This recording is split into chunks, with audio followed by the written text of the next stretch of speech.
North সিকিমের চেনা ছবি বদলে গেল প্রবল দুর্যোগে। বৃষ্টির জেরে চুংতাং থেকে লাচেন যাওয়ার পথে মুন্সিথাংয়ের কাছে ধস নামে। অন্যদিকে চুংতাং থেকে লাচুং যাওয়ার পথে লিমাতে ধস নামে। ফলে যে পর্যটকরা লাচেন এবং লাচুং যাচ্ছিলেন ধসের জেরে রাস্তাতেই আটকে পড়েন। সে কারণে শুক্রবার থেকে পর্যটকদের উত্তর সিকিমে প্রবেশে পুরো নিষেধাজ্ঞা জারি করা হয়েছে সিকিম পর্যটন থেকে। পরিস্থিতি উন্নতি না হওয়া পর্যন্ত কোনো পর্যটককে উত্তর সিকিমে আর আসতে দেওয়া হবে না, এটাই জানানো হয়েছে। এছাড়াও বিভিন্ন ট্রাভেল এজেন্সিগুলোকে জানানো হয়েছে গভর্নমেন্টের নির্দেশ আসা না পর্যন্ত কোনো পর্যটককে যেন ছাড়া না হয়। পরিস্থিতি উন্নতি হলে তবেই পর্যটকদের হোটেল ছাড়ার পরামর্শ দেওয়া হয়েছে। প্রাকৃতিক দুর্যোগের জেরে লাচেন এবং লাচুংয়ে প্রায় ১,৫০০-এরও বেশি পর্যটক ও গাড়ি আটকে রয়েছে। আটক পর্যটকদের রাত্রিবাসের ব্যবস্থা করেছে স্থানীয় প্রশাসন। তাদেরকে রাখা হয়েছে থানা, গুরুদ্বার, আইটিবিপির শিবির এবং নিকটবর্তী গ্রামে। प्रेजेंट स्टेटस ऐसा है कि यस्टरडे त्यो ठुलो पानी पड़ेर हाम्रो लाचेन और लाचुङ को वाटर ब्लॉक भएको थियो.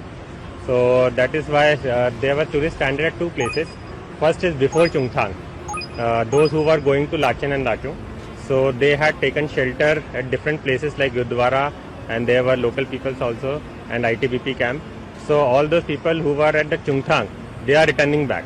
So हम लोगों ने उनको वापस आने का दे दिया है रास्ता, बिकॉज शिपगियर से आपका ये संकलंग ब्रिज से मंगन और गैंगटॉक का रास्ता ओपन है. So those tourists are returning back, and there are some tourists who are stuck at Lachung and Lachen. So right now Lachung का रास्ता ओपनिंग का काम चल रहा है. Hopefully जो ग्रेफ से हमें इंफॉर्मेशन मिला है, by evening they are trying to clear the road.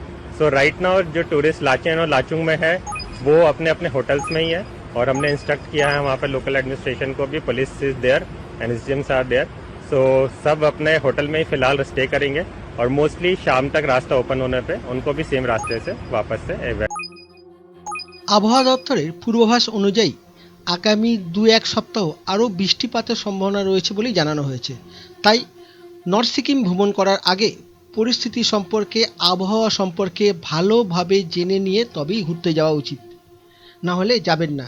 নিজেকে এবং নিজের পরিবারকে বিপদে কোনোভাবে ফেলবেন না নর্থ সিকিমের আনন্দ নিতে গিয়ে। Kolkata tour and travels.